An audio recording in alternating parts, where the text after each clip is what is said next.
عمران خان نے پاکستان میں سول نافرمانی کی تحریک چلانے کا اعلان کر دیا ہے۔ 14 دسمبر کے بعد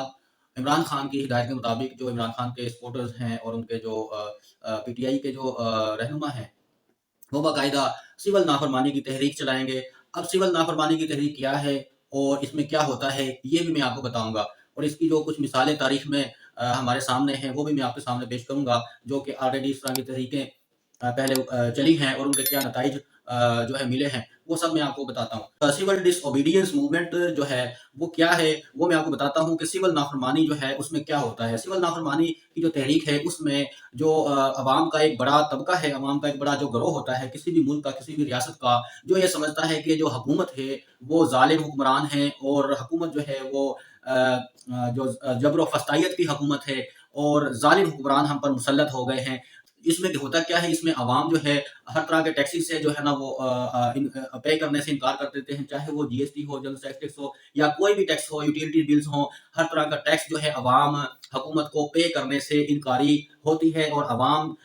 حکومت کے خلاف سراپا احتجاج ہوتے ہیں اور حکومت کو کسی بھی قسم کا ٹیکس جو ہے نا وہ ادا نہیں کرتے، جو کہ ایک قسم کا آپ کہہ سکتے ہیں کہ عوام کی طرف سے ووٹ آف نو کانفیڈنس کہہ سکتے ہیں، کہ جو عوام جو ہے جو ملک کا کسی بھی ملک کے جو کثیر عوام ہے وہ اپنی اس طریقے سے ووٹ آف نو کانفیڈنس جو ہے نا وہ شو کرتے ہیں۔ یہ جب تحریک اس طرح کی چلتی ہے تو ملک معاشی طور پر جو ہے وہ ایک بہت کمزور پڑ جاتا ہے اور وہ رن نہیں کر سکتا۔ آپ اس کو آگے لے کے کوئی بھی حکومت کے جو ہے نا وہ اس قابل نہیں ہوتی کہ اپنی عوام کے بغیر کسی بھی ملک کو چلائے۔ تو جیسا کہ آپ کو میں اس کی ماضی میں مثالیں دیتا ہوں کہ 1919 میں مصر اور سوڈان میں برٹش راج کے خلاف سول نافرمانی کی تحریک چلی تھی جو کہ کامیاب ہوئی، اور 1923 میں مصر جو ہے اس کو برٹش راج سے چھٹکارا ملا۔ اسی طرح گاندھی نے برٹش راج کے خلاف سول نافرمانی کی تحریک چلائی،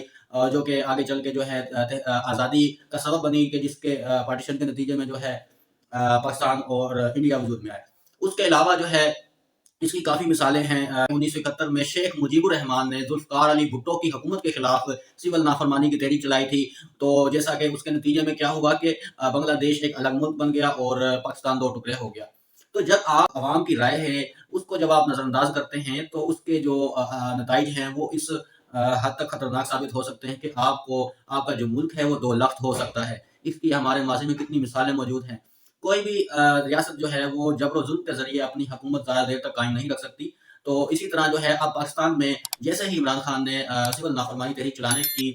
جو اعلان کیا ہے، اس کے بعد آئی ایم ایف کے وفد نے پاکستان کا دورہ کرنا تھا تو انہوں نے پاکستان کا دورہ جو ہے وہ ملتوی کر دیا ہے۔ اس وجہ سے اب یہ جو اثرات ہیں پاکستان میں، اگر سول نافرمانی کی تحریک چلے گی تو اس کے اثرات یہ ہوں گے کہ حکومت جو ہے وہ جو چل ہی آئی ایم ایف کے قرضوں پر رہی ہے وہ بالکل ہی معاشی طور پر اور ہر طرح سے جو ہے وہ ڈاؤن ہو جائے گی، اور نظام جو ہے پاکستان کا جو چل رہا ہے وہ بالکل ہی ایک دم سے رک جائے گا، اور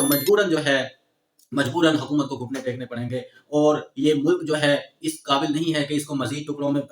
بانٹا جائے یا اس کو تقسیم ہونے دیا جائے۔ تو اب یہ فسطائیت کی آخری حد ہے کہ جو کہ اب ختم ہونے کو ہے، اور یہ آخری کارڈ ہے عمران خان کا جو وہ کھیل رہے ہیں۔ اس کے علاوہ جو ہے کوئی بھی اور چارہ نظر نہیں آ رہا۔ یہ ایک آخری آپشن ہوتا ہے کسی بھی قوم کے پاس، کسی بھی لیڈر کے پاس، جیسا کہ نیلسن منڈیلا نے جو ہے ساؤتھ افریقہ میں جو ان کے جو سیاہ فام شہری تھے ان کو برابری کے حقوق دلانے کے لیے جو جنگ لڑی تھی، جو انہوں نے فائٹ کی تھی اور انہوں نے جدوجہد کی تھی، وہ بھی اسی طرح انہوں نے موومنٹ چلائی تھی، سول نافرمانی کی تحریک چلائی تھی جو کہ کامیاب ہوئی، اور ادھر بھی جو ہے وہ نسلی امتیاز جو ہے وہ ختم ہوا اور گوروں کو بھی کالوں کو بھی جو ہے نا گوروں کے برابر جو ہے حقوق ملے۔ تو ایٹ دا اینڈ یہ تحریک ایسی تحریک ہوتی ہے کہ اس میں اگر کثیر تعداد، جس طرح کہ عمران خان کی پارٹی جو ہے وہ اسٹرانگسٹ پارٹی ہے اور ان کے جو سپورٹرز ہیں وہ نہ صرف پاکستان بلکہ دنیا میں، پوری دنیا میں پائے جاتے ہیں، تو یہ جو تحریک ہے اس کے ناکام ہونے کے چانسز تو بالکل بھی نہیں ہیں، اور اس طرح کی تحریک کبھی ناکام نہیں ہوتی، اور یہ تحریک صرف عمومی جو عام عوام ہیں ان کے بلبوتے پر یہ ہوتی ہے اور یہ 100% کامیاب ہو جاتی ہے، اس کو آپ نہیں روک سکتے۔ تو اس کا نتیجہ جو ہے نا وہ میں نے آپ کو بتا دیا ہے کہ کیا ہوگا۔ ایٹ دا اینڈ جو ہے نا وہ حکومت کو گھٹنے ٹیکنے پر مجبور کر دے گی عوام، اور انشاءاللہ جو ہے نا یہ عوام کی جو رائے ہے، عوام کا جو مینڈیٹ ہے وہ ان کو مل جائے گا۔ شکریہ۔